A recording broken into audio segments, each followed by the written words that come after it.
ઓમ નમઃ સિદ્ધેભ્યઃ. ઓમ નમઃ સિદ્ધેભ્યઃ.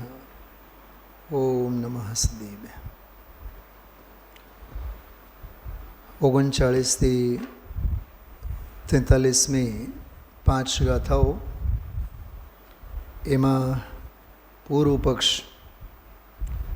જીવ અને અજીવ બેઉ તત્વ સંબંધી એકતા સમજનારો અને અજીવને જ જીવ અને જીવને અજીવમાં ખતવનારો અસત્યાર્થવાદી અથવા આ ગાથાઓની ભાષામાં જે પરમાર્થવાદી નથી, ટૂંકમાં વસ્તુ વ્યવસ્થાનો જેને ભાન નથી, એવા જીવની માન્યતાઓ 5 ગાથાઓમાં 8 માન્યતાઓ, 8 ભ્રમણાઓ, એની બધી ચર્ચા છે. 44મી ગાથા, જેનો વિસ્તાર ગુરુદેવશ્રી આજે કેટલાક બોલોમાં કર્યો.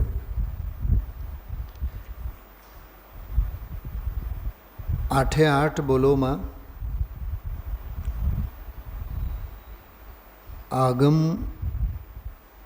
આગમ વચન, વચન એટલે આગમ, યુક્તિ અને અનુભવ. અનુભવને આપણે એમ કહેવાનું સ્વાનુભવ. અને ખરેખર સાંભળજો બેનો શૈલાબેન, ખાસ સ્વાનુભવ તો સ્વ માટે છે, પણ ભેદ જ્ઞાની અને જ્ઞાનીઓના સ્વાનુભવમાં આવો હોય છે, એનો હવાલો આપીને જ્યારે અજ્ઞાનીને સમજાવવામાં આવે છે, તો એ જ્ઞાનીઓનો અનુભવ યુક્તિ બની જાય છે. એને કહેવાય સ્વાનુભવ ગર્ભિત યુક્તિ. સ્વાનુભવ તો સ્વાનંદ માટે હોય છે. સમજાણો શું કીધું? અનુભવ તો પોતાના માટે જ છે ને. પણ ટીકાકાર આચાર્ય એ કહે છે કે ભેદ જ્ઞાનીઓના સ્વાનુભવમાં આવું અનુભવાય છે. આ પણ સ્વાનુભવ ગર્ભિત યુક્તિ. થોડીક વાત સમજો. પ્રમાણ નયાત્મિકા યુક્તિ, પ્રમાણ અને નય સ્વરૂપ જે યુક્તિ જે હોય છે તે યુક્તિ. પ્રમાણ અને નય સ્વરૂપ જે હોય છે તે યુક્તિ. બરાબર? તો એને તો આમાં લીધું જ છે. આગમ સર્વજ્ઞ કહેતા નથી, આગમો બોલતા નથી, અને કોઈ જ્ઞાનીઓના અનુભવમાં પણ એવો નથી. તો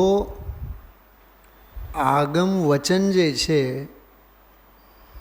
સર્વજ્ઞના વચન જે આગમ છે, અને સર્વજ્ઞના વચનોમાં જે પ્રમાણ અને નય સ્વરૂપ યુક્તિઓ છે, એ બેઉમાં તો એવું ક્યાંય છે જ નહીં કે તમે જે 8 પ્રકારે જીવને માનો છો એવો તો જીવ છે જ નહીં. બરાબર? પણ જ્ઞાનીઓના અનુભવમાં પણ એવો નથી. હવે ત્યાં પણ શું કીધું? સ્વાનુભવ ગર્ભિત યુક્તિ કીધું. તો પહેલાં તો મગજમાં આવવું જોઈએ કે ઓલી યુક્તિમાં ની આ યુક્તિમાં ફેર શું? ક્લેશ સમજાય છે? ક્રોસ ચેક કરવાનું આપણે કેવી રીતે, એમ વાત સમજાય છે? સ્વાતિબેન, પકડાની વાત. સર્વજ્ઞ ભગવાન, આગમ, યુક્તિ અને સ્વાનુભવ ગર્ભિત યુક્તિ. એટલે સ્વાનુભવ જ કહો ને, ગર્ભિત યુક્તિ કેમ કહો છો? સ્વાનુભવને માત્ર સ્વાનુભવ તરીકે અમે રાખશું તો એવા તો અનંત જીવો સાક્ષાત સ્વાનુભવ કરે છે. પણ અમારે તો અજ્ઞાની અપ્રતિબુદ્ધવાળા જીવને હવાલો આપવાનો છે. કોઈ પણ ભેદ જ્ઞાનીઓની સ્વાનુભૂતિમાં, સ્વાનુભવમાં આવો અનુભવાતો નથી. તો કોકના અનુભવ અને કોકની અનુભૂતિને જ્યારે સાક્ષી તરીકે તમારી સામે અમે પ્રસ્તુત કરશું, તો એ માત્ર સ્વાનુભવ નહીં રહે, એ સ્વાનુભવ ગર્ભિત યુક્તિ થાય, એટલે એ એક એવિડન્સ થાય એમ. બીજું, આજનું વ્યાખ્યાન એ 8 માન્યતાઓ સંબંધી જ સમર્પિત હતી, બધી ચર્ચા. એક વાત બહુ બારીકાઈથી વિચારવું જોઈએ. ગાથા 44મી છે અને આ ગાથાના ડાયરેક્ટ સંબંધ જે છે ને 5મી ગાથા સાથે છે. મેં એ દૃષ્ટિએ આજનું પ્રવચન સાંભળ્યું, છેલ્લી લગભગ અડધી-પોણ કલાકનો તો ખાસ. પહેલી વાત સમજો, એક હોય છે પૂર્વ પક્ષ, બીજું હોય છે ઉત્તર પક્ષ. બરાબર? કોર્ટમાં પણ જે હોય ને, ગુનો દાખલ કરેલો હોય અને પછી જેના પક્ષેથી વકીલો લડતા, 2 પક્ષ હોય ને. હા, એક સમજો ચોર છે અને બીજો માલિક છે. હા, એક પીડિત છે અને બીજો પીડા પહોંચાડનારા છે, ગુનેગારવાળો પક્ષ. હવે એ કોર્ટની લેંગ્વેજમાં જે પણ કહેતા હોય એમાં આપણે નથી પડવું. પકડાની વાત સમજાય ને? તો આ ગાથાઓમાં 39થી 43મી ગાથા સુધી પૂર્વ પક્ષ છે. પૂર્વ પક્ષ છે એટલે શિષ્યની શંકાઓ છે, શિષ્ય તરફથી ખોટી સમજણ જીવ અંગે. એ નાદાન છે, સમજતો નથી. અને પહેલા અધ્યાયમાં તો કહીને આવ્યા જ છે. શું કહીને આવ્યા છે? કે અનાદિ કર્મ બંધના વશે તે અતિ ઉન્મત્તપણાને પ્રાપ્ત થયેલો છે. અતિ ઉન્મત્તપણાને પ્રાપ્ત. હવે અતિ ઉન્મત્તપણો એટલે ગાંડપણો અનાદિકાળથી સેવતો આવ્યો છે. સાંભળજો, આપણા પોલ કેવા ખુલે છે કે અનાદિકાળથી જો ઘડ પડેલી છે ને, એની ઘડ પડેલી છે. આ બહુ દેશી શબ્દોમાં કહીએ. હવે એ જે ઘડ પડેલી હોય તો એ ઘડ કાંઈ એને ઉતરે નહીં, એનો નશો કે સહેજે ઉતરે નહીં. દાંત આવશે તમને હું વાત કરું. અમે તો જેતપુર બાજુના, અમારા કુળદેવ તો જલારામ.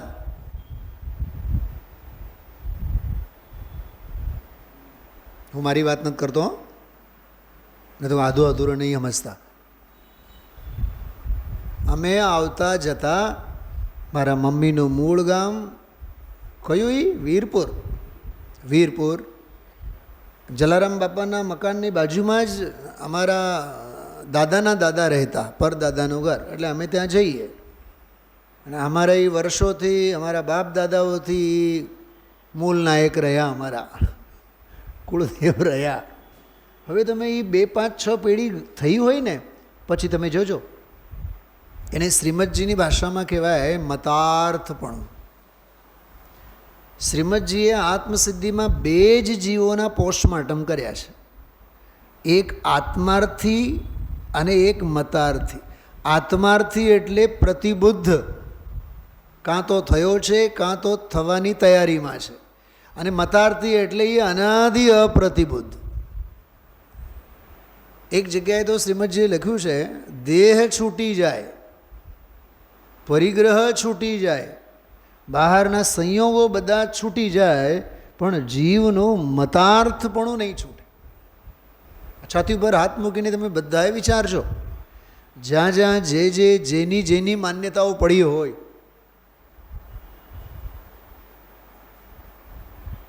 જે પરામાં રહેતા હોય, સમજો ત્યાં સાંઈ બાબાનું મંદિર હોય, જે પરામાં રહેતા હોય ત્યાં 300-400 વર્ષ જૂનો પંચનાથનું મંદિર હોય, ભલે ને શરમ ધર્મને લીધે અંદર ન જાય, પણ બહારથી નીકળીએ ને તો હાથ સહેજે છાતી ઉપર આવી જ જાય. નમો નમઃ. તીવ્ર ગ્રહિત મિથ્યાત્વ છે એ, માત્ર નમસ્કાર અને પ્રણામ નથી. એ મનમાં પડેલો હોય તો કાયમમાં આવ્યું નહીં. શું ધમજીભાઈ, કાં મોડેથી જય શ્રી કૃષ્ણ આવે છે? તું તો કાનજી સ્વામી ગુરુદેવશ્રીને માનનારો ને, તું તો 50 વર્ષથી સોનગઢ જનારો ને, હા, તું તો આ સમયસાર તત્વને સાંભળનાર ને, તો તારી જીભમાં સમયસારની ગાથાઓ વસતી હોય છે. સાંભળજો, તારી જીભે તો વસ્તુ સ્વાતંત્રના મંત્રો વસે છે. તારી જીભે તો દેવાધિદેવ ચૈતન્ય દેવના જીવાણુઓ જીવે છે. તો શ્રી કૃષ્ણ આવીને ક્યાંથી વિરાજમાન થયા? તારી જીભે. ખોટું લાગે તો માફ કરજો, હા, પણ લોક વ્યવહારમાં આપણે આવું બધું ચાલે છે. એટલી હદે દૃઢતા અને એટલી હદે સ્વચ્છતા, સફાઈ અભિયાન આ ગાથાઓમાં છે. આ બહુ સહેલું નથી આ વિષય.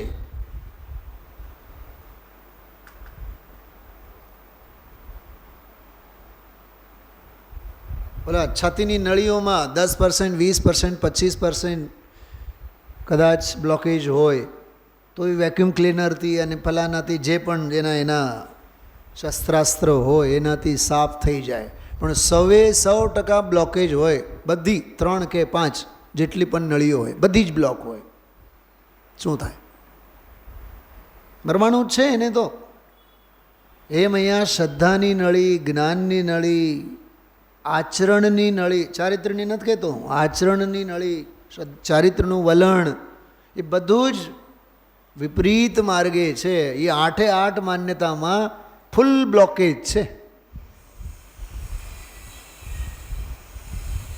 અને સર્વજ્ઞ વડે, આગમ વચન વડે અને યુક્તિ વડે અને સ્વાનુભવ ગર્ભિત યુક્તિ વડે આ બ્લોકેજની સફાઈ, બાયપાસ સર્જરી આ 44મી ગાથામાં આચાર્ય કરી છે. ઇમેજિન થાય છે, ચિત્ર દેખાય છે. હા, જડ ભાવે જડ પરિણમે, ચેતન ચેતન માય. આટલું જ છે ને જૈન દર્શન, ભેદ જ્ઞાન આટલું જ છે. આજે ગુરુદેવશ્રી જો હજી તો જીવ અજીવ અધિકાર શરૂ થયેલું છે. હજી તો બિલકુલ પહેલી જ ગાથાઓ ચાલે છે, 39 થી 43 અને 44. એટલે બિલકુલ સમજો ને, પહેલા તબક્કાની જ ગાથાઓ ચાલે છે. અને દાખલો શેનો આપ્યો? છેલ્લી ગાથાનો, 68મી ગાથાનો. ગુરુદેવશ્રીના પ્રવચનમાં જે ન બેસતા હોય ચોક્કસ સાંભળતા રહેજો, તો જ હું જે અહીંયા કહું છું એ સમજાય, એનું લેવલ સમજાય. કેમ કે હું મારા ઘરની કોઈ વાત, મારા મનની કોઈ વાત, અરે હું મારા ક્ષયોપશમની કોઈ વાત અહીંયા મૂકવા જ નથી માગતો. એક એક શબ્દ, એક એક ન્યાય, એક એક તર્ક ગુરુદેવશ્રીના પ્રવચનનો. 68મી ગાથાનો દાખલો આપ્યો, મૂળ ટીકા પણ વાંચ્યું ગુરુદેવશ્રીએ. જવમાંથી શું ઉગે? સીધી વાત છે, મકાઈના ડુંડા તો નહીં જ ઉગે. બીજા 5-6 તમે દાખલાઓ વિચારજો. સોનામાંથી ઘરેણા શેના થાય? સોનાના જ થાય ને. માટીમાંથી વાસણો શેના થાય? માટીના જ થાય ને. આ ઝરમરીયો વરસાદ આવે, છાપામાં આવે કાચું સોનું વરસ્યું, તો શું ગોતવા જવાનું? શેરીએ શેરીએ કાચું સોનું કહેવાય, કાચું સોનું, અને વરસે પાણી. કેમ કે આભમાં, વાદળોમાં પાણી જ છે ને, તો પાણી જ પડે ને. સોનું થોડુંક પડે એમાં, સોનું થોડુંક ઝરે. 3 દિવસમાં ધીમે ધારે ઇન્દ્ર દેવતાએ આટલા ગેલન, 100 ગેલન રાજકોટ વાસીઓને કાચા સોનાની વર્ષા કરી. હેતની હેલી હાલી. 2 રૂપિયાના એ ગુજરાત સમાચારમાં લખેલું હોય. અને આપણે હરક પદોડા થઈએ એમાં. એક વાત સાચું પૂછું તમને, છાતી ઉપર હાથ મૂકીને વિચારજો. આ 2-3 દિવસથી જે કાંઈ જરીક વરસાદનો બપોરે અને સવારે અને સાંજે જે માહોલ, થોડીક ઠંડક, 3-4 દિવસ પહેલાંની ગરમી ગઈ, તો અહેસાસ શું થાય છે બધા? કેવો અહેસાસ કરીએ છીએ? કહેતા નહીં, બોલતા નહીં કોઈ પણ. એવું લાગે છે ને કે હાવ ગરમી જતી રહી, ઠંડક થઈ, હવે આમ મોસમ સારો, એવું અંદરમાં ક્યાંક શલ્ય આવે છે ને. આ ગાથાઓ સમજવાને લાયક નથી આપણે. જો એ એવો અહેસાસ આવતો હોય તો તમે દાંત કાઢો છો, તમને કહું છું, કાશી વિશ્વનાથ, સંયોગોની જ વાસનાઓ પડી છે. આધ્યાત્મિકતાના આપણે અંબારની વાતો કરીએ, પણ વૃત્તિમાં તો ભૌતિકતા જ પડી છે. કાલ રાત્રે કીધું તો આપણે ધ્યાનમાં સામાયિકમાં મુનિરાજ બેઠા, ધોધમાર વરસાદ પડે, આહાર માટે ઊભા થયા, વરસાદ બંધ થાય, મોજ પડતી હશે ને મુનિરાજને, સારું થયું. અરે મુનિપનું પડ્યા વિના નહીં રહે. વરસાદ બંધ થાય તો મારો નિર્વિઘ્ન નિરંતરાય આહાર થાય, એવા વિકલ્પો આવે તોય મુનિપનું ન રહે. અને વરસાદ બંધ થયો તો હવે મારો નિરંતરાય આહાર થશે. એ ઉદયાધીન પરિણામોમાં, કર્માધીન પરિણામોમાં, સંયોગાધીન નિમિત્તાધીન વૃત્તિમાં જીવ પડેલો છે. એ શુદ્ધોપયોગ સ્વભાવમાં પડેલો નથી, રહેલો નથી. એ જીવ ભાવે પરિણમતો નથી, જડ ભાવે પરિણમે છે. ત્યાં એમ કહેશે અપ્રભાવી બની રહો. શ્રીમદજીની ભાષામાં કહીએ, કૃપાળુદેવની ભાષામાં કહીએ, અપ્રતિબંધપણું. જ્યાં ત્યાંથી અપ્રતિબંધપણું સેવું તે ધર્મ. બોલ સ્નેહા, બોલ વાક્ય બોલ. મોડા આગળ શું જોયા રાખે છે? ફટાફટ લખીએ, લખવાનું રૂબરૂ જેમ કીધું એમ. જ્યાં ત્યાંથી અપ્રતિબંધપણું સેવવું તે ધર્મ છે.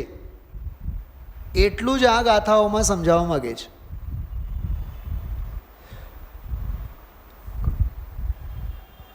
કર્મોના ઉદયને જીવ ન માનો, કર્મોની તીવ્ર મંદતાને જીવ ન માનો, અધ્યવસાન કષાયોની તીવ્રતા મંદતાને જીવ ન માનો, કર્મોના સમૂહને જીવ ન માનો.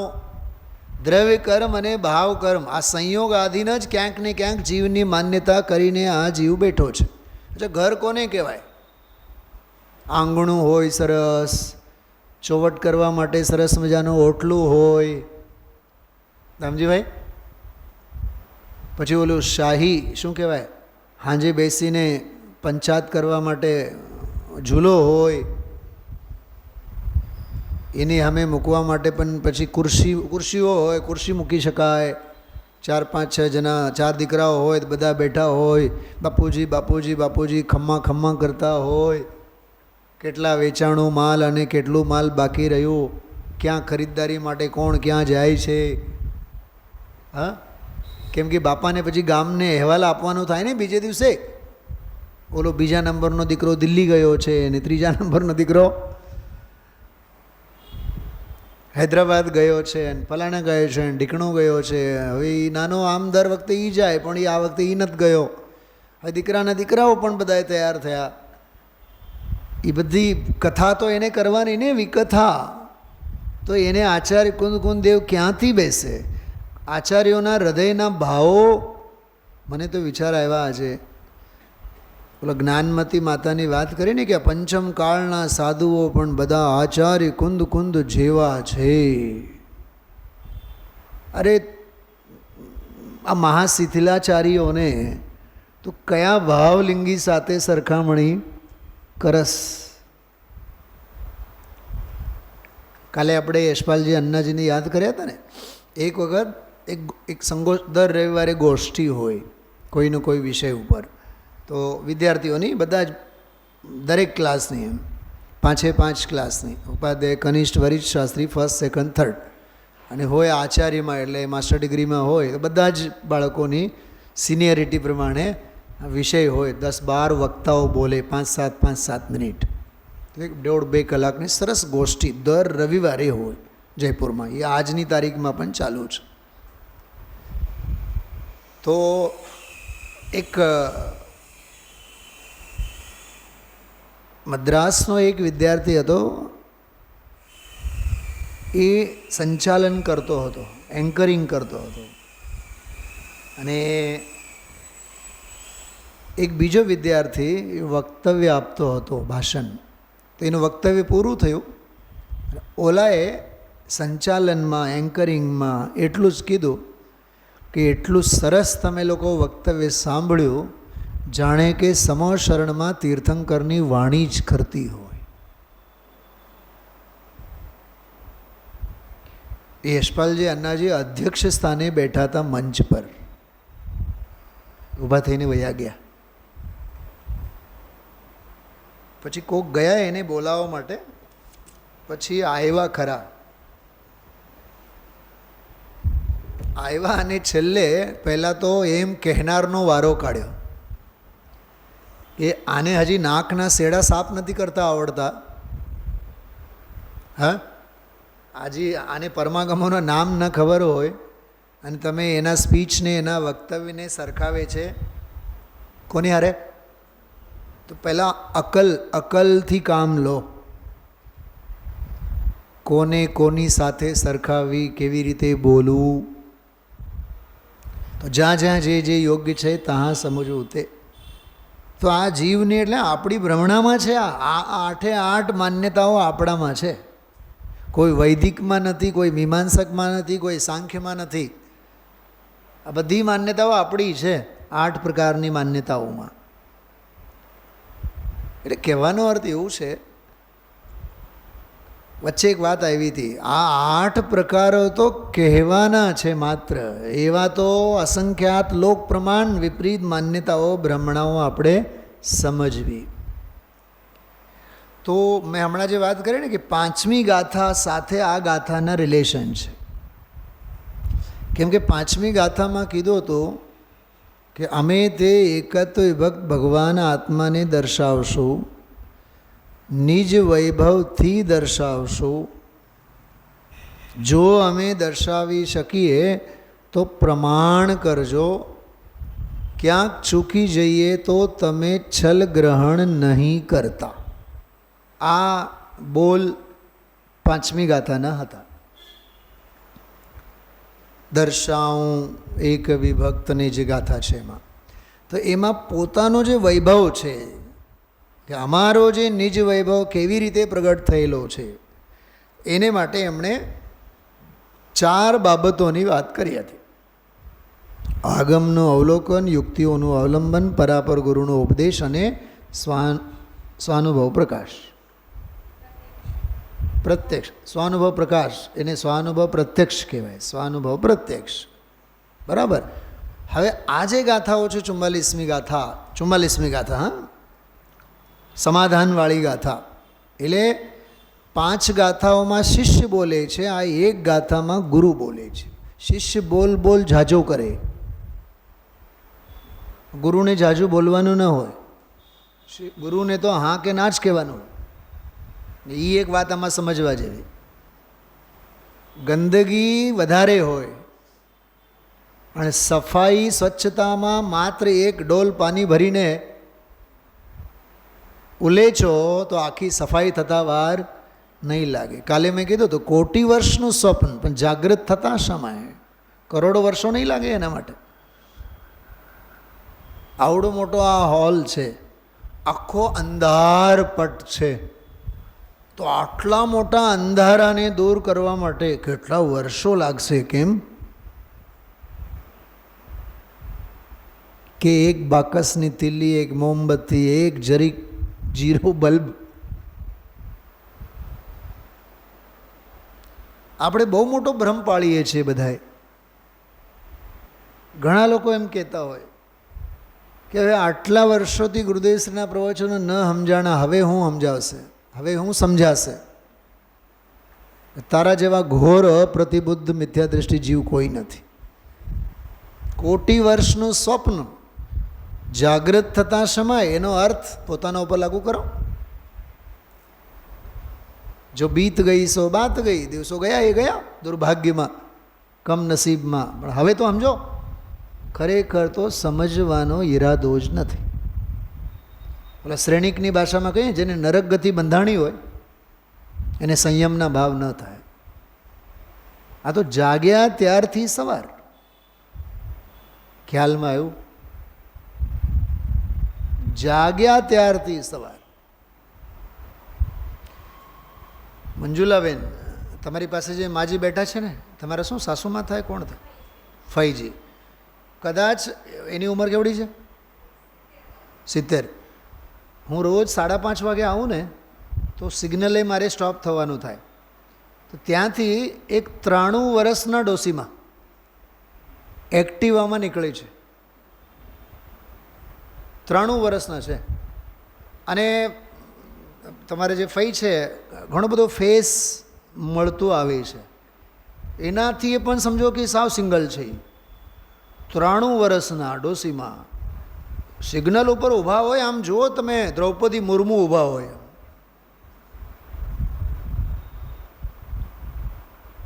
અને એટલો પરફેક્ટ. હું તો ઘણી વાર આમ વારી જાઉં, ઓલો વ્હાઈટ પટ્ટો હોય ને, જરાય એની બાઇક આગળ ન હોય ને, લાલ સિગ્નલ થાય એટલે ઊભા જ થાય. અને ખબર નહીં જે કણ ઋણાનું બંધ હોય, કોઈ માસી બાસી હશે આપણા ભવના પૂર્વ ભવના, લગભગ રોજ ભટકાય. મારી કાર આમ ઊભી હોય, બાજુમાં જ હોય, અને ઘણી વાર ટગર મારી તરફ જોયા રાખે, હું એની તરફ જોયા રાખું. અને એટલું વ્યવસ્થિત આમ ત્યાંથી નીકળે, ગ્રીન સિગ્નલ થાય એટલે પછી આમ ત્રિકોણબાગ તરફ, ખબર નહીં ક્યાંક નોકરીએ જતા હોય કે જ્યાં પણ જતા હોય. મને વિચાર આવે, આ 18-20 વર્ષના 30 વર્ષના બધા ભોંય ભેગા થઈ ગયા હોય, હવે આપણને નહીં આવડે. રિક્ષા શરણમ ગચ્છામી. બાઇક ઉપરથી પડી ગયા હતા. કુસુમબેન કેમ દાંત આવે છે? મને ખબર છે કેમ આવે છે. હા, આ જો ખ્યાલ આવ્યો ને, એટલે કંઈક દાખલો બંધ બેઠો ને એમ. તો એ 93 વર્ષના ડોસીમાં વિચાર કરો તમે કે એવી હિંમતવાળી બાઈ છે. હા, તમને એમ થાય કે તમને કેવી રીતે ખબર પડી 93 વર્ષના? અરે ઓલા LBSમાં ઘણા છોકરાઓ જે ભણે છે ને, એ અમારા ઓળખીતા છે, એટલે ઘણા ટ્રસ્ટ સાથે. તો સહેજે વાત કરતાં એક છોકરાએ અમારે ત્યાં પ્રોગ્રામ આવ્યો, એણે મને સામેથી વાત કરી કે અમારા 93 વર્ષના દાદીમાં છે, રોજ એક્ટિવા ઉપર નીકળે છે. પછી મને એ સ્વાનુભવ ગર્ભિત યુક્તિ એ કામ આવી. તો આચાર્ય 5મી ગાથામાં જે કહે છે ને કે ભાઈ જો, સર્વજ્ઞ ભગવાને એવું જોયું નથી, જાણ્યું નથી, અને આપ્ત પુરુષોના વચનોમાં ક્યાંય છે નહીં. સાંભળજો ધ્યાનથી, આપ્ત પુરુષોનું વચન એટલે આગમ. શું કીધું? હું સંસ્કૃતમાં એક સૂત્ર બોલું છું, સાંભળજો. ન્યાયમાં આવે છે એ પરીક્ષા મુખમાં. આપ્ત વચનાદિ નિબંધનમ અર્થ જ્ઞાનમ આગમ. આગમ કોને કહેવાય? કે આપના વચન છે નિબંધન અર્થાત કારણ, જેમાં એવા અર્થના જ્ઞાનને આગમ જ્ઞાન કહેવાય. ફરીથી, આપના વચન જેમાં કારણ છે, નિબંધન એટલે કારણ છે, આપના વચનો જેમાં બંધાયેલા છે, અથવા આપના વચન સાથે જે અર્થ જ્ઞાન બંધાયેલું છે. શું કીધું? એ હવામાં નહીં થાય, એ આપના વચનો સાથે જ સંબંધી થાય. ખ્યાલમાં આવ્યું? ગુરુદેવશ્રી આજે બોલ્યા હતા, અમારા આગમમાં આમ લખ્યું છે ને તમારા આગમમાં આમ, પણ તમારા આગમમાં આગમ જ ક્યાં છે? શું કીધું? હા, સ્થાનકવાસીવાળા શ્વેતાંબરવાળા ગુરુદેવશ્રી સાથે માથાકૂટો કરે કે તમારા આગમોમાં આમ લખ્યું છે અને અમારા 32 આગમોમાં આમ લખ્યું, પણ તમારા 32 આગમો જ ક્યાં છે? કેમ કે જ્યાં સર્વજ્ઞ નથી. અને એક વાત કરીને કે ભાઈ, જે પરનું દયા પાળે અને પરની દયા પાળે કે પરની દયા એને ધર્મ બતાવે, એ સર્વજ્ઞના વચન હોય જ નહીં. કીધું કે નહીં આજે?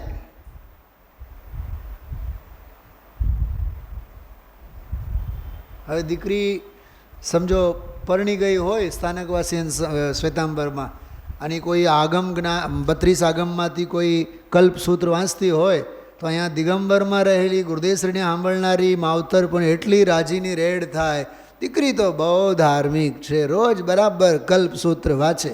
અરે રોજ ગ્રહિત મિથ્યાત્વના ઘૂંટડા પીવે. કલ્પિત વાતો છે, સર્વજ્ઞની વાણી નથી. એ ગ્રહિત મિથ્યાત્વમાં ગરકાવ થાય છે.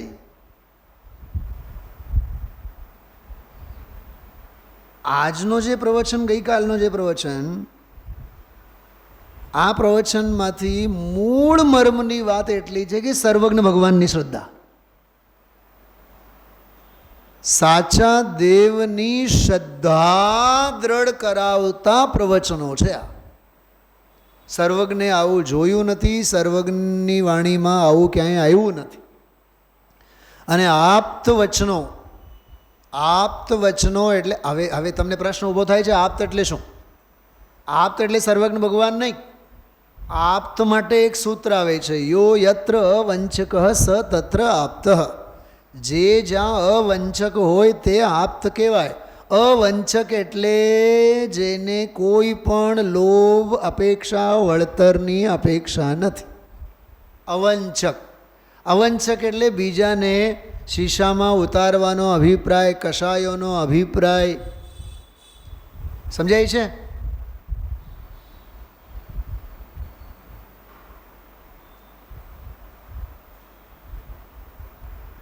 શું સમજાણું? ખ્યાલમાં આવે છે બધાને? એટલે બિલકુલ સાચા દેવની શ્રદ્ધાથી આ વાત ઉપડી છે. ગુરુદેવશ્રી હંમેશા એક વાત કહેતા કે ધર્મના થાંભલા તો સર્વજ્ઞ ભગવાન છે. તો એમ સમજો ને કે આ ગાથામાં, 44મી ગાથામાં થાંભલા રોપ્યા છે. સમજાવે છે અજ્ઞાનીને, કરાવે છે ભેદ જ્ઞાન, અને ભેદ જ્ઞાન કરાવવા માટે પાયામાં કોને ઊભા કર્યા છે? સર્વજ્ઞ ભગવાનને. શું સમજાણું? તો સર્વજ્ઞ ભગવાનને અને સર્વજ્ઞ ભગવાનના શ્રીમુખેથી નીકળેલા વચનો એ આગમ. તો યો યત્ર અવંચક સ તત્ર આપ્ત. જે જ્યાં અવંચક એટલે કોઈ વળતરની અપેક્ષા નહીં, કોઈ લોભ નહીં, લાલચ નહીં, માન નહીં, પાન નહીં, કાંઈ કોઈ અપેક્ષા જેને નહીં, નિષ્પૃહ, નિરપેક્ષ, સ્વાધીન, અયાચક ગઈકાલની ભાષામાં. ઘણી ચર્ચા આવી છે. એક વાક્ય મેં કીધો તો હંમેશા એ બોલતો હોઉં છું, આત્મકલ્યાણ માટે સ્વાનુભૂતિ જોઈએ, કોઈની સહાનુભૂતિ નહીં. તર્ક એમાં આપ્યો તો સહાનુભૂતિ પુણ્યને આધીન,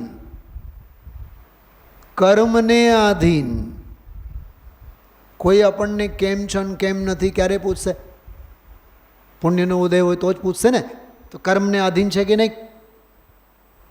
પણ સ્વાનુભૂતિ કર્મને આધીન નથી, સ્વાનુભૂતિ ધર્મને આધીન છે. ધર્મ એ સ્વાધીન છે, એમ કરીને એનો અર્થઘટન કર્યું હતું. તો સ્વાનુભૂતિમાં રહો કે સ્વાનુભૂતિની ગરજ રાખો, એ સ્વાધીનતા છે, એ નિર્ગ્રંથતા છે, એ નિષ્પૃહતા છે, એ અવંચકપણું છે.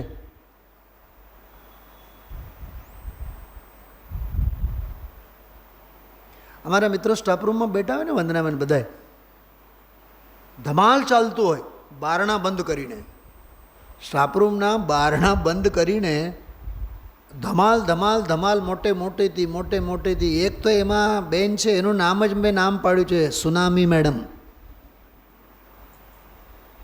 એવો ધમાલ ચાલતું હોય. અને હવે સૌભાગ્ય, હવે નોકરી પૂરી થતાં હવે સરસ મજાની ટેબલ મળી છે મને. એ ટેબલ ઉપર પછી મારું આખું સમોશરણ ખુલ્લું હોય.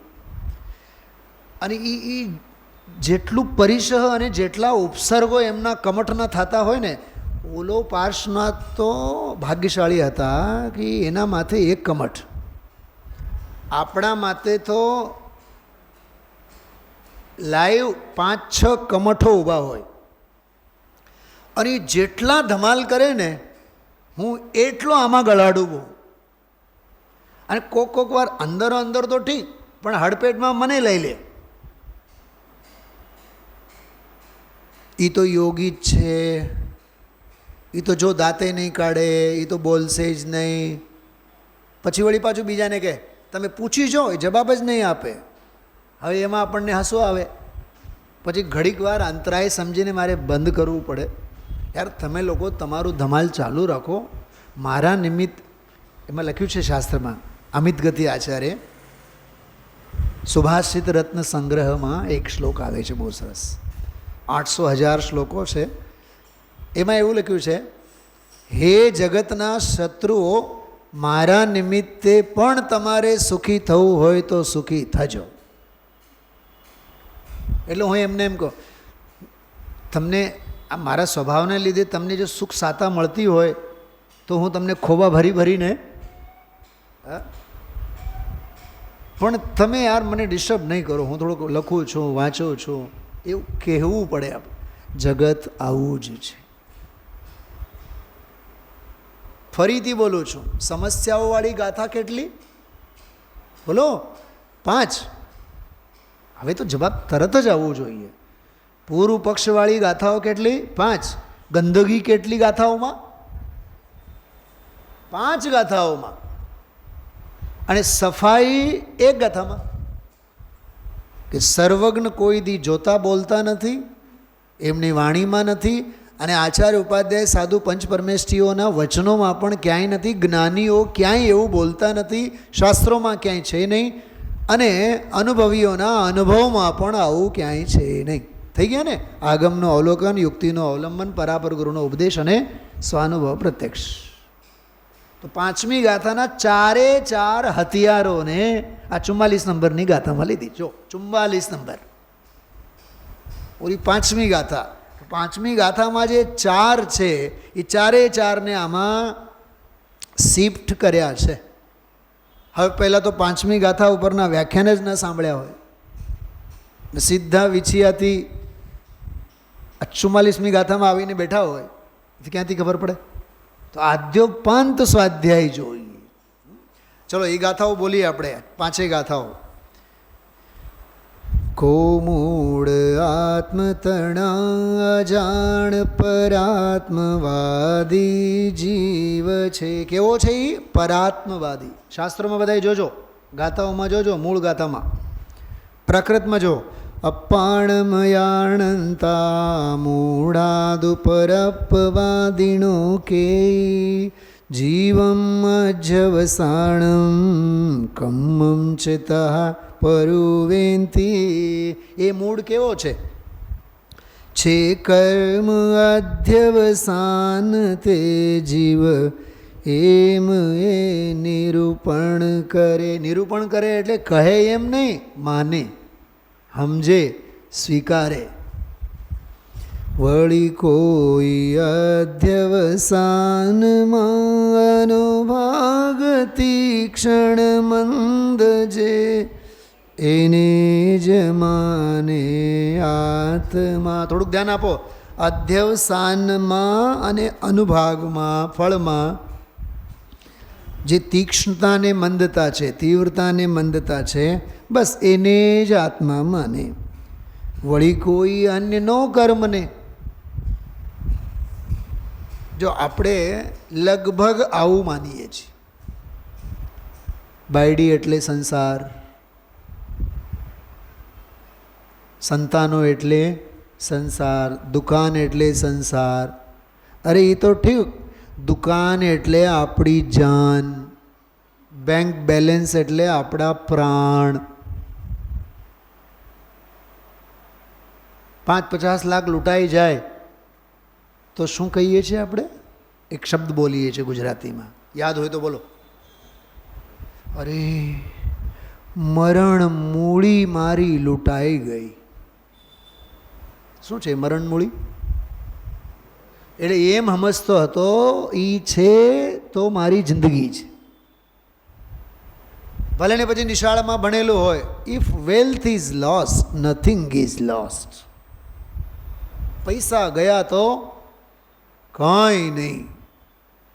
If health is lost something is lost. બધું નિશાળમાં ભણેલો છે, પણ નિશાળમાં ભણેલું બધું કામમાં તો લાવો.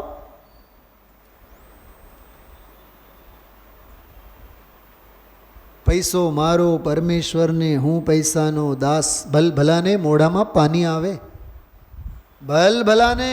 આ સમયસારના પાઠીઓને લાખો કમાવતા હોય તો એ કરોડોના સપના હોય, ક્યાં લઈ જવાની સગવડતા છે? કેટલું ભોગી શકવાના છો? લઈ જવાની સગવડતા નથી અને ભોગી શકવાનું સામર્થ્ય નથી. અને જેટલા ભેગા કરો છો એમાં તો પરિગ્રહ સંઘના પુષ્ટ થાય છે. અને જેમ જેમ પરિગ્રહ સંઘના પુષ્ટ થાય છે એમાંથી નરકના એક એક દરવાજા ખુલ્લા થાય છે અને એક એક સ્વર્ગના બારણા બધા બંધ થાય છે. તો અહીંયા તો શું બોલે ગુરુદેવશ્રીના સભામાં? પરમાણુ માત્ર મારું નથી. તો કેટલો વિરોધાભાસ છે! મારા ઘરેણાં, મારા કપડાં અને મારા ચંપલ.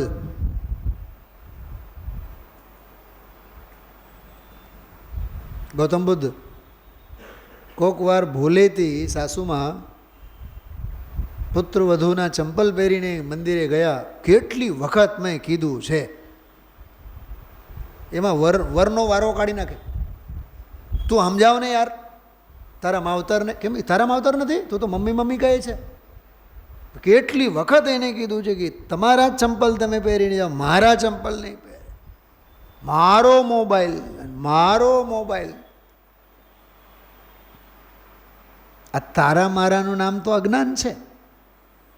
હા, પહેલી વખત જ્યારે ફ્લેટમાં હું આવ્યો હતો ને તમારે પહેલી વખત, મને એ ધનની ઘડી યાદ છે. આ અમારો અને અમિતનો રૂમ, આ ભાવિકનો રૂમ. એમ તો એ કાં કેનેડા ગયો? એ મૂકીને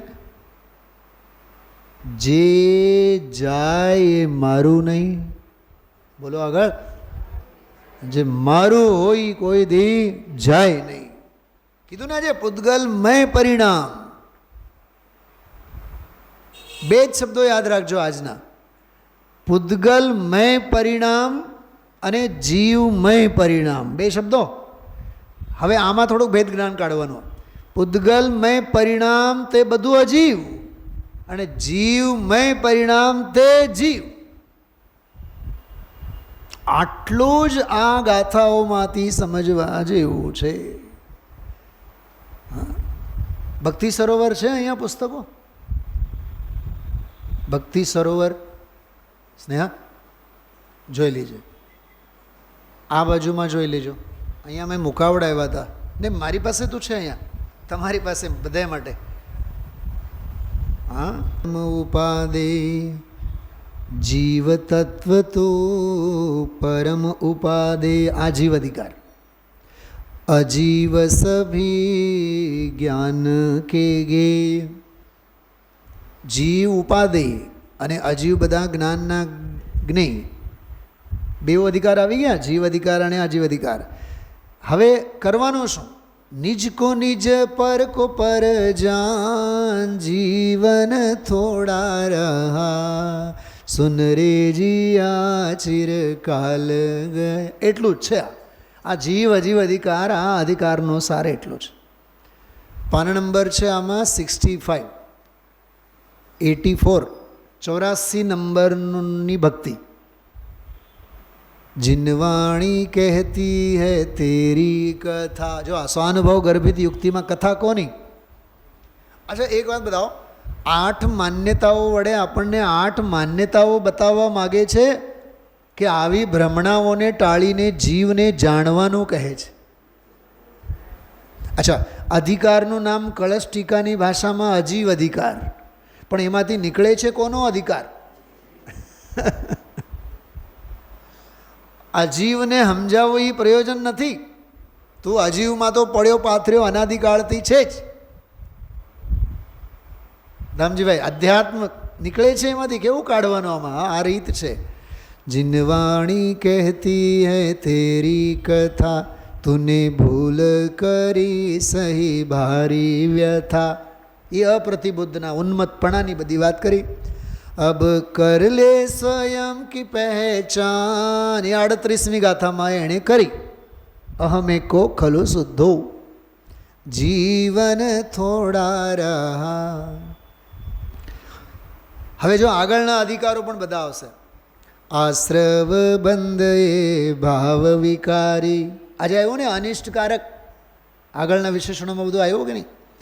આશ્રવ બંધ એ ભાવ વિકારી, ચૈતન્ય પાયા દુઃખ ઇનસે ભારી. આખો બંધ અધિકાર, આશ્રવ અધિકાર, બંધ અધિકાર.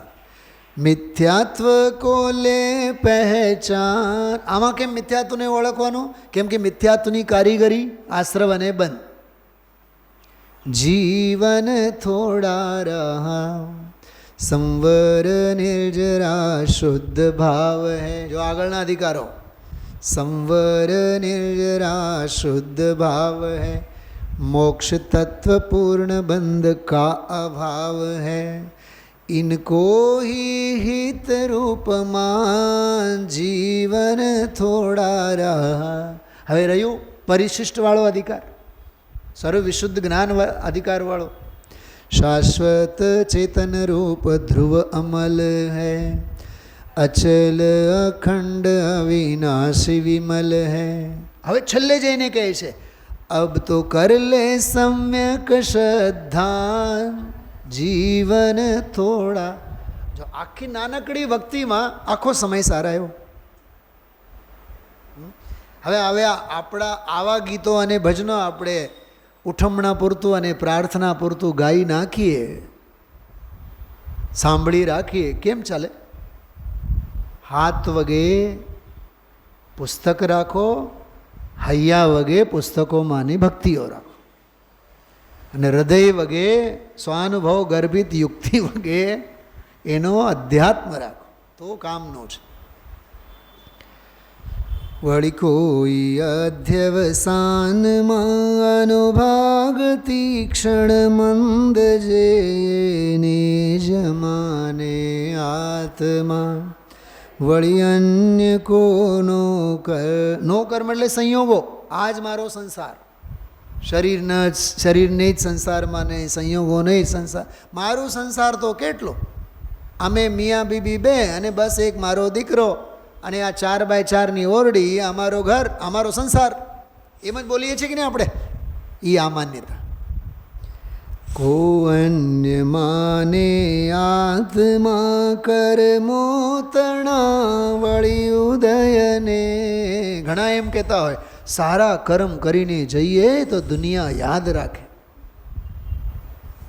કેમ ભરતે તો સારા કર્મ કરીને ગયા હતા ને, એણે કેમ કોઈ યાદ નથી કરતા? આદિનાથ ભગવાન તો લાખ વર્ષથી સુધી સમજાવી ગયા છે ને. મને તો સાચી વાત કરું, મને એટલું એમાં ફાટ સમજણ ખુલે. બધા એમ કહેતા હોય કે આપણે 5-25 પુસ્તકો લખી રાખીએ તો દુનિયા યાદ કરશે.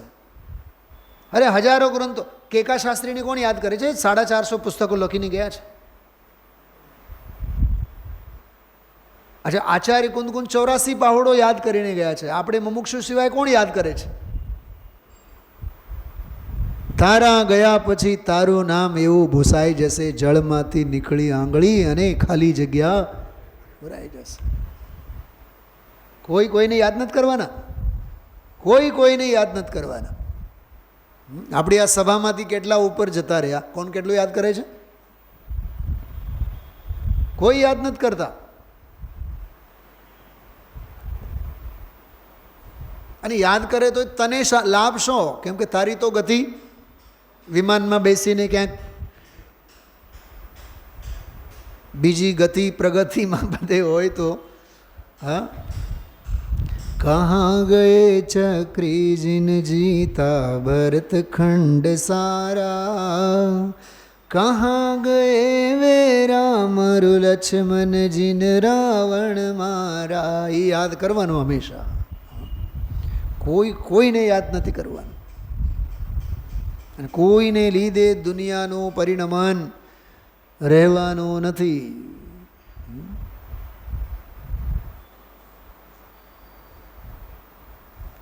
મોટા બા ગુજરી ગયા, મોટા પાપા ગુજરી ગયા, ત્યારથી ઘરમાં સાવ ભેંકાર. પણ કેટલા દિવસ? 2, 4, 6, 8 દિવસ, મહિના, 2 મહિના. પછીની પેઢી બાની ભૂમિકા અને બાની ગાદી લેવા માટે તો તૈયાર જ છે. બ્રહ્મ નહીં રહેવું, એ આ ગાથાઓ આપણને બતાવે છે. એટલે કો અન્ય માને આત્મા કર્મો તણાવળી ઉદયને, કો તીવ્ર મંદ ગુણો સહિત કર્મો તણાનો ભાગ, કો કર્મને જીવ ઉભય મિલને. હવે કોક તો એક નવો કે બેઉને ભેગા કરીને જીવની આશા ધરે કર્મો તણા સંયોગથી, અભિલાષ કો જીવની કરે. શબ્દ આપ્યું છે પછીની ગાથામાં દુર્બુદ્ધિઓ. એક વાત સાંભળો, હું તમને આગમ પ્રમાણ સાથે કહું છું. દુર્બુદ્ધિ, દુર્બુદ્ધિ એટલે સર્વજ્ઞનું મત જેવું છે, જ્ઞાનીઓના વચનો જેવા છે, તે વચનોને તે રૂપે જે નથી માનતો એને દુર્બુદ્ધિ કહેવાય. આમાં અન્વયાર્થમાં પણ છે, ટીકામાં પણ છે, વાત કરશું આપણે. પણ દુર્બુદ્ધિ એને કહેવાય. જેમ છે તેમ વસ્તુ સ્વરૂપ સ્પષ્ટ છે, પણ એને માનવું જ નથી. ખ્યાલમાં આવ્યું? એને અન્ય રૂપે જ માનવું છે, એ ઊંધાઈ દે મારે, એને દુર્બુદ્ધિ કહેવાય. દુર્બુદ્ધિઓ બહુવિધ આવાત્મા પરને કહે તે સર્વન, પરમાર્થવાદી કયાન નિશ્ચયવાદી. ઠીક, આ ગાથાઓ, આની ટીકા, આમાં બધું વિસ્તારથી આવેલું છે. હું આનો ભાવાર્થ વાંચું છું, પછી સમાધાન વાંચીએ.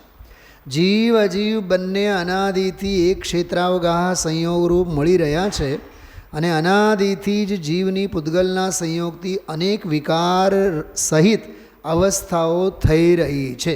આ પહેલી વાત શૈલાબેન. આ નિમિત્ત નૈમિત્તિક સંબંધની વાત કરી, એને કહેવાય ક્ષેત્ર પ્રત્યાસક્તિ. શું કહેવાય? ક્ષેત્ર પ્રત્યાસક્તિ. કાલ પ્રત્યાસક્તિ પણ આપણે લઈ શકાય, પણ ક્ષેત્ર પ્રત્યાસક્તિ એટલે ક્ષેત્રીય નિકટતા. પરમાર્થ દ્રષ્ટિએ જોતા જીવ તો પોતાના ચૈતન્યત્વ આદિ ભાવોને છોડતો નથી. વાહ! જો શું કીધું? એ પૂતગલ રૂપે થતો નથી એમ ન કીધું. એ ચૈતન્યત્વ એટલે ચૈતન્યપનાને ભાવોને છોડતો નથી, ચૈતન્યત્વ આદિ ભાવોને છોડતો નથી, અને પૂતગલ પોતાના મૂર્તિક જડત્વ આદિને છોડતું નથી. શું કહે છે આ? જડ ભાવે જડ પરિણમે, ચેતન ચેતનમાં. જો કોઈ પલટે નહીં. હવે યાદ આવે છે શ્રીમદજી લખ્યું હોય આમાંથી? કોઈ પલટે નહીં, છોડી આપ સ્વભાવ. પોતપોતાના સ્વભાવને કોઈ છોડવા તૈયાર નથી. કારણ શું છે? પરમાર્થે જીવનું સ્વરૂપ પૂતગલથી ભિન્ન.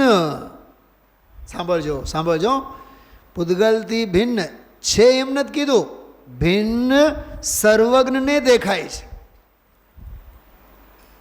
આને કહેવાય આગમનું અવલોકન. હવાલો સર્વજ્ઞ ભગવાનનો આપ્યો, સર્વજ્ઞને દેખાય છે.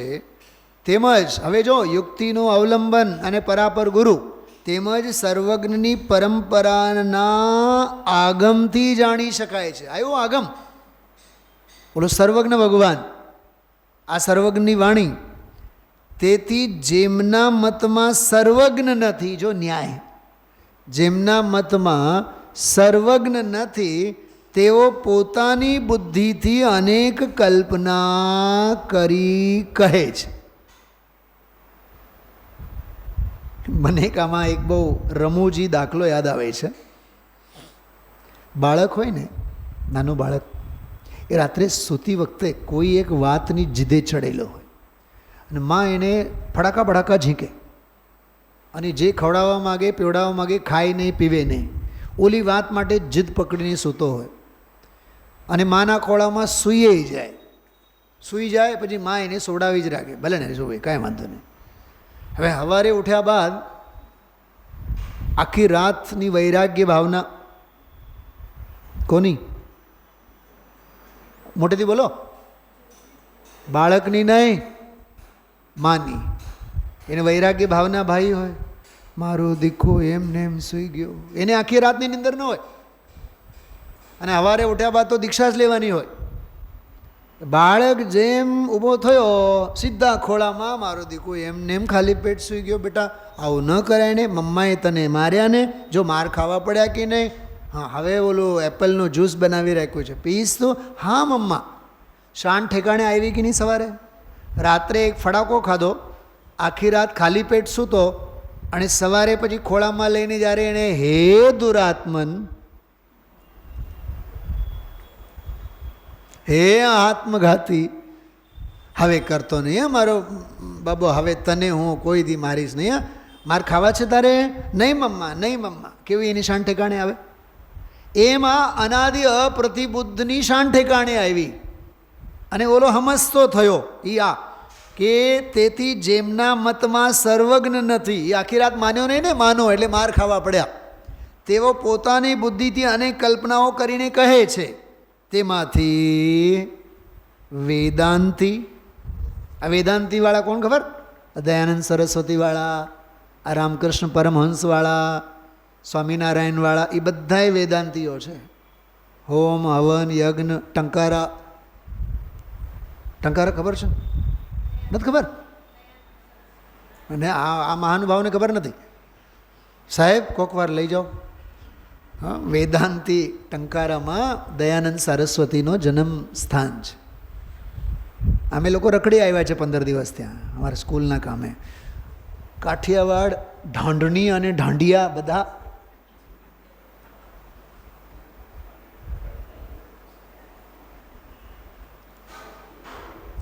મને બોલો ઢાંઢણી ગામે ગયા બાદ એમ તો કે ઢાંઢણીઓ ઊભી હશે અહીંયા. ત્યાં ક્યાંથી ઢાંઢણીઓ? એક ઢાંડની નસીબ નથી થઈને જો. પેલો ઓલો ઢાંઢિયા આવે, પછી ઢાંડની આવે. હવે સમજે? અચ્છા, ઓલો એક છે ને ત્રંબા, એ મને કેવો ભાવ વાસન હતો ખબર? ત્યાં ત્રાંબાના કંઈક વાસન બનતા હશે એટલે એનું નામ ત્રંબા પડ્યું હશે. એ તો સાઉથના તમે નામ સાંભળશો તો તમને એમ જ થશે. મને હજી હસવું આવે એમ. ખીચડીએ,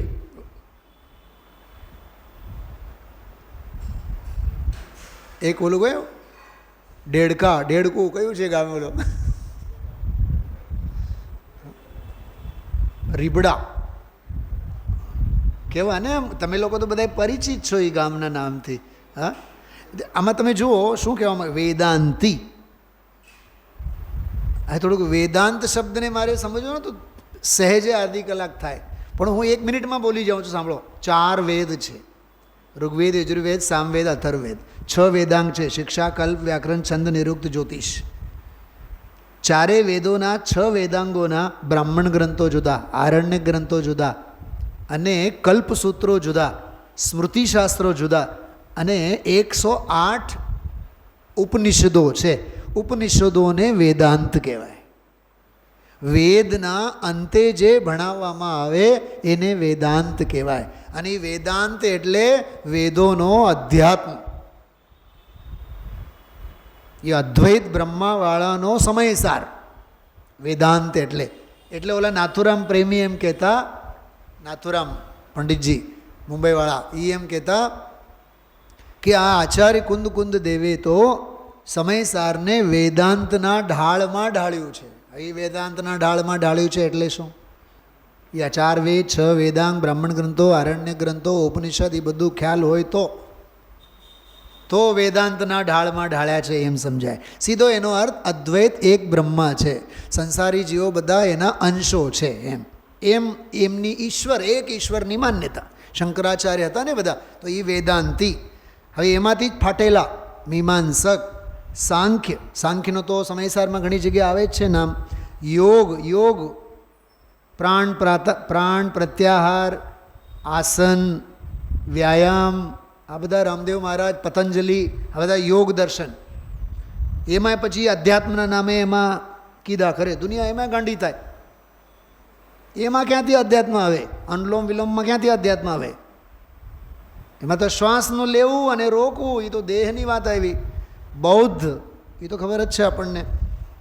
નૈયાયિક, વૈશેષિક, ચારવાક, જો આ બધા મતોના નામ લીધા છે. આદિ મતોના આશય લઈ એમના અભિપ્રાયો લઈ 8 પ્રકાર તો પ્રગટ કયા, અને અન્ય પણ પોતપોતાની બુદ્ધિથી અનેક કલ્પના કરી અનેક પ્રકારે કહે છે. તે તો આમાં જયચંદજી ચાવડા સાહેબ કહે છે ક્યાં સુધી કહેવા. હવે થોડોક તમને ખ્યાલ આવ્યો. 8 માન્યતાઓ આ 8 મતોની છે, પણ કોનું ક્યાં કેવી રીતે ફિટ બેસે એના માટે 2-4 કલાકનો થોડોક બીજો વાંચન સ્વાધ્યાય જોઈએ. થોડોક હું તમને કેવળ એની ગંભીરતાની વાત કરું છું. પછી એનો સમાધાન તો જે કર્યું છે એ આ ગાથામાં થોડોક એ વાંચું છું. 2 મિનિટ. 44 નંબરની ગાથાની ટીકા. આ અધ્યવસાન આદિ ભાવો છે તે બધાય વિશ્વને સાક્ષાત દેખનારા. વાહ! એમાંય ગુરુદેવશ્રીને છે ને એ વિશ્વને ક્યાં દેખે છે? એ તો પોતાના જ્ઞાનને દેખે છે. એમ એ બોલ્યા વિશ્વને સાક્ષાત દેખનારા ભગવાન અરહંત દેવો. જો અરહંત દેવોને લીધા, બીજા દેવોને ન લીધા. તમને મેં 7 કેવળીની વાત કરી હતી. અરહંત દેવોને લીધા એટલે તીર્થંકર ભગવાન, વીતરાગ, સર્વજ્ઞ, પૂદગલ દ્રવ્યના પરિણામમય કહેવામાં આવ્યા હોવાથી તેઓ ચૈતન્ય સ્વભાવમય જીવ દ્રવ્ય થવા સમર્થ નથી. વાહ! ઓલા જે અજીવ જડ ભાવ છે એ ચૈતન્યમય થવા તો સમર્થ નથી, કે જે જીવ દ્રવ્ય ચૈતન્ય ભાવથી શૂન્ય એવા પૂદગલ દ્રવ્યથી અતિરિક્ત કહેવામાં આવ્યું છે. માટે જેઓ આ અધ્યવસાન આદિને જીવ કહે છે તેઓ ખરેખર પરમાર્થવાદી નથી. આ ઓલી 5 ગાથાઓનો સાર છે આ. કેમ કે આગમ, યુક્તિ અને સ્વાનુભવથી. શું કીધું? આગમ, યુક્તિ અને સ્વાનુભવથી તેમનો પક્ષ બાધિત છે. એમની માન્યતા ખોટી છે. તેમાં તેઓ જીવ નથી એવું આ સર્વજ્ઞનું વચન છે. તે તો શું છે? આગમ. જો સર્વજ્ઞનું વચન તે આગમ. પ્રમાણ વચન ગુરુદેવ. બોલો કેવું બોલતા થાય છેલ્લે? પ્રમાણ વચન ગુરુદેવ. એટલે ગુરુદેવના વચન માત્ર અમારા માટે શું છે? પ્રમાણ. એના રિવર્સમાં બોલો. ગુરુદેવ વચન પ્રમાણ. ઓડ લાગે પણ એનો અર્થ જ એવું છે કે ગુરુદેવના વચને વચન અમારા માટે પ્રમાણ છે. એમ અહીંયા કહે છે કે સર્વજ્ઞનું વચન છે તે તો આગમ છે, અને આ નીચે પ્રમાણે એટલે 8 બોલ. હવે 8 બોલમાં શું કહેશે? સ્વાનુભવ ગર્ભિત યુક્તિ છે. તો 4 થયા. સર્વજ્ઞનું વચન, આગમ, યુક્તિ, સ્વાનુભવ, અને આ સ્વાનુભવ ગર્ભિત યુક્તિ. સમજાણો? તો સ્વાનુભવ ગર્ભિત યુક્તિ છે. હવે 8 ઉપર એમને ઘટિત કરીને 8 માન્યતાઓ ખોટી કેવી એની વાત કરી. આપણે ગઈકાલે આને 2 દિવસના આજના સ્વાધ્યાયમાં 8 માન્યતાઓ સંબંધી 5 ગાથા અને સમાધાન સંબંધી 1 ગાથા, એનું ઘણું બધું આપણે બેકગ્રાઉન્ડ કેવું છે એની બધી વાત કરી. હવે હું કાલે કઈ માન્યતામાં શું છે અને કોની માન્યતા છે એને શોર્ટકટમાં, શોર્ટઆઉટમાં આપણે 8 માન્યતાઓ સંબંધીની વાત કરશો. અને પછી એનો સમાધાન એ સ્વાનુભવ ગર્ભિત યુક્તિ વડે કેવી રીતે કરે છે એનો બધો બારીકાઈથી આપણે સ્વાધ્યાય લેશું. ઓમ નમઃ